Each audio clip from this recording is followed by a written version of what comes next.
Gimana caranya kamu itu bikin Baitul Maqdis itu udah sebagai kebutuhan hidup kamu, ya, biar kamu makin ada semangat gitu kan. Nah, tambah lagi ilmunya, tambah lagi ilmunya, tambah lagi ilmunya, sampai itu jadi kebutuhan kamu.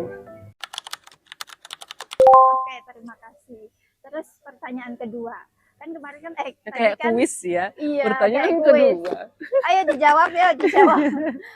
Pertanyaan kedua itu, tadi kan aku bilang udah pernah ikut kelasnya Mbak Bunga ya. Dan ketika aku tuh ikut kelasnya Mbak Bunga kan kayak banyak teman-teman dan kayak saya tuh kayak semangat banget. Aku harus membebaskan Baitul Maqdis sekarang pokoknya kayak gitu kan. Tapi setelah kelasnya itu selesai, itu tuh udah kayak tiba-tiba semangat itu tuh kayak luntur gitu loh Mbak. Gimana sih ngebangkitin lagi semangat untuk membebaskan Baitul Maqdis itu gimana sih Mbak? Soal kayaknya Membangkitkan semangat. kayak Mbak loh, Motivasi. Masya Allah loh, Masya sampai sekarang Allah, loh. tabarakallah. Gimana Mbak? Aku tuh ya Allah, tolonglah, masa sih harus kelas terus? Tapi ya nggak tahu ya, coba kita dengar. Ini sih sebenarnya kalau dari aku pribadi,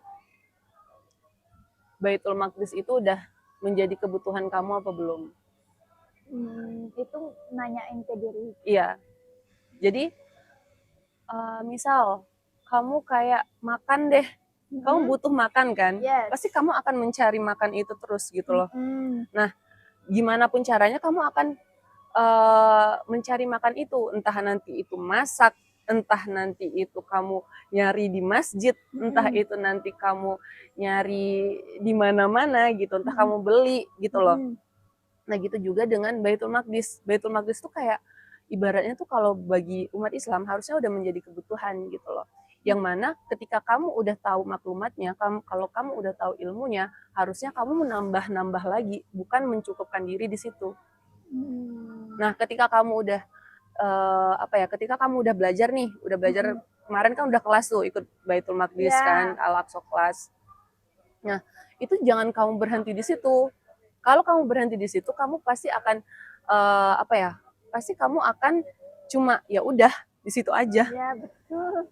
Karena kamu nggak nambah tadi gitu loh. Jadi biar kamu makin ada semangat gitu kan. Nah, tambah lagi ilmunya, tambah lagi ilmunya, tambah lagi ilmunya, sampai itu jadi kebutuhan kamu. Karena beda ya, kayak misal kalau misalnya kita tuh kan setiap guru itu kan punya caranya masing-masing ya dalam menyampaikan kan. Nah, kemarin kamu belajar sama aku.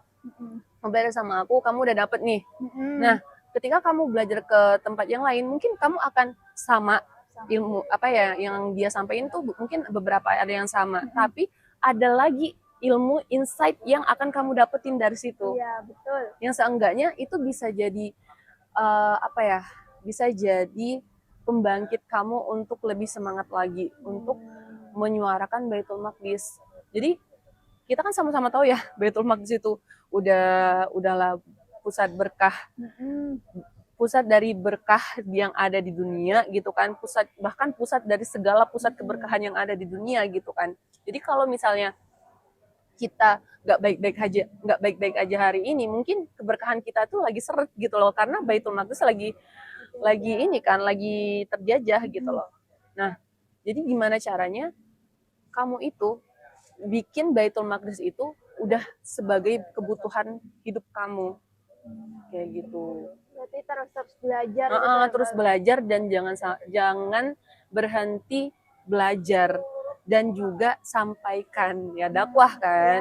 Nah itu tadi, jadi ketika kamu udah mulai jangan mencukupkan diri hanya dengan belajar, tapi jangan lupa untuk sampaikan itu, biar ilmunya itu ya ngapain malu ya. Kayak aku tuh ini loh Yan, tapi aku nggak itu Mbak, ada orang paling nggak belum hebat sama medianya, kayak terus aku nyampaikan gimana, kan aku nggak bisa sosial media.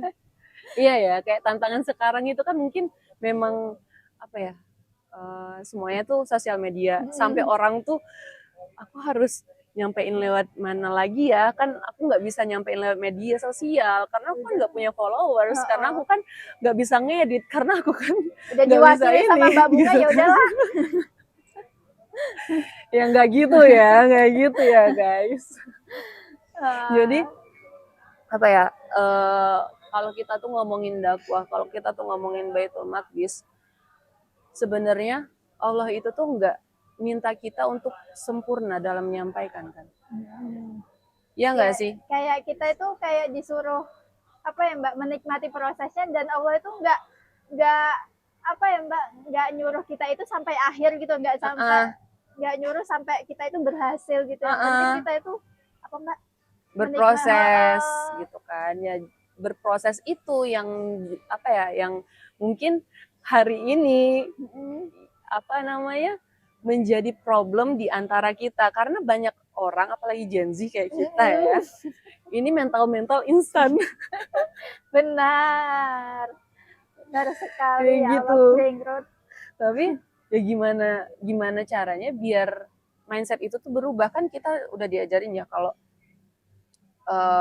kebangkitan itu berawal dari pemikiran. Yes. Nah, berarti kalau mau bangkit, ubah mindsetnya, pemikirannya harus diubah.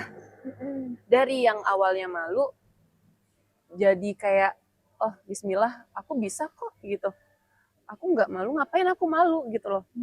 Ini loh kayak, aku tuh sering mikir ya, ternyata red flag, orang yang paling red flag, maksudnya salah satu orang yang paling red flag, itu adalah orang yang ngakunya pengen menyuarakan Islam, pengen menjadi bagian dari kebangkitan Islam, tapi dia nggak mau upgrade diri.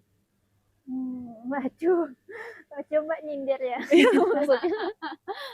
Iya kan, maksudnya iya sih. Islam itu kan sebenarnya simple, iya kan. Baitul Maqdis, nyampein Baitul Maqdis sebenarnya gampang. Iya. Kamu ngobrol kayak gini aja tuh udah gitu loh sebenarnya. Ya asalkan kamu mau aja gitu loh. Mau, intinya mau itu. Intinya mau aja gitu loh. Jadi jangan sampai kita tuh masuk bagian dari orang-orang yang red flag itu. Karena kayak kita keluar bilang, aku pengen jadi bagian dari kebangkitan Islam, tapi kamu nggak mau upgrade diri. Tuh gimana caranya gitu loh. Iya sih. Gitu. Nah, justru kan ketika kita mau nyampein apa ya, ketika kita nyampein dakwah itu atau Baitul Maqdis, Islam lah intinya kayak gitu kan, itu sebenarnya adalah challenge buat kita loh sebenarnya, buat kita tuh upgrade diri. Gimana caranya kita tuh bisa kreatif dalam berpikir, gimana caranya kita tuh bisa apa ya, ngubah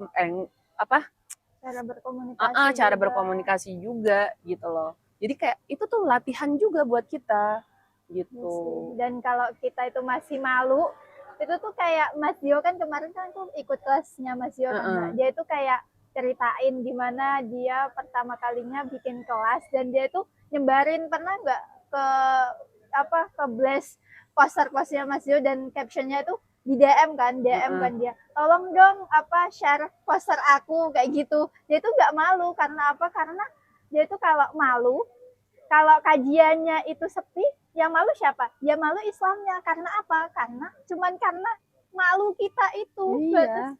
Masya Allah. Ya ngapain malu gitu loh. Kalau selagi apa yang kita sampaikan itu benar. Ngapain malu gitu loh. Orang di luar sana nyampein hal-hal yang nggak penting aja, mereka nggak ada malu-malunya. Nyampein berkata-kata yang kasar aja mereka nggak ada malu-malunya kan. Kita nyampein kebenaran, ngapain malu gitu loh. Orang kita kan yang kita cari adalah ridho Allah, bukan ridho manusia kan. Ya betul. Kayak kalau kita ngupload video nih, kita udah semangat, ternyata like-nya itu cuma satu atau bahkan nggak ada yang nge-like kan. Kayaknya nggak ada yang ngeliat deh. Ya udah deh, besok berhenti aja deh. Itu kadang tuh ya itu sebenarnya ini tuh reminder juga buat aku gitu loh, kayak yang masih yang ya ampun, kok ini ya aku udah effort bikin konten kok nggak ada yang tertarik ya sama kontenku ya gitu. Tapi ya udahlah, bodo amat gitu. Aku tuh selalu ingat, soalnya kata salah satu dulu pembimbingnya Morning, tahu kan? Oh iya, Nah, itu pembimbing medianya yang awal-awal banget. Pokoknya yang awal-awal banget Morning. Kamu kayaknya belum ikut. Oh, dokter. Bukan kembar. Setelah bukan itu, ya? setelah itu. Nah, dia tuh bilang kayak gini ke tim media. Media, kalian itu kalau berkarya aja, katanya kayak gitu. Kalau kalian mau bikin konten tuh bikin konten aja, nggak usah takut. Punya pemimpin kayak Nggak gitu. nggak usah takut nggak usah takut nggak ada yang nge-like, nggak usah takut nggak ada yang nge-repost gitu loh. Karena tahu nggak sih, saat pertama kali kamu pencet tombol upload di Instagram itu gitu, yang nge-like postingan kamu yang paling pertama itu tuh Allah, bukan siapa-siapa. Aku baru dengar ini. Insya Allah, terima kasih. Maksudnya ketika ya iya kan, benar. Iya sih. Ketika kita nge-share kebenaran, kebaikan, pasti yang paling pertama nge-like itu ya Allah, bukan siapa-siapa gitu loh. Apalagi ya kalau kita udah di-like sama Allah nih gitu kan, di-like sama Allah, niat kita juga karena Allah gitu, pahalanya ngalir gitu. Walaupun yang nge-like atau yang ngelihat itu cuma 10 orang. Ya 10 orang tuh banyak. Kalau misalnya mereka mereka dengan konten kita itu jadi sadar, ya udah, berarti kan bisa jadi dia nge-share itu ke orang lain. Nah, jadi pahala jariah kan? Iya sih. Nah, Insya Allah. Gitu. Keren banget. Islam tuh emang, Allah tuh emang baik banget ya. Wow. Kita yang pintar, kita juga yang dikasih pahala ya, Mbak. Iya. Wow. Makanya yang belum Islam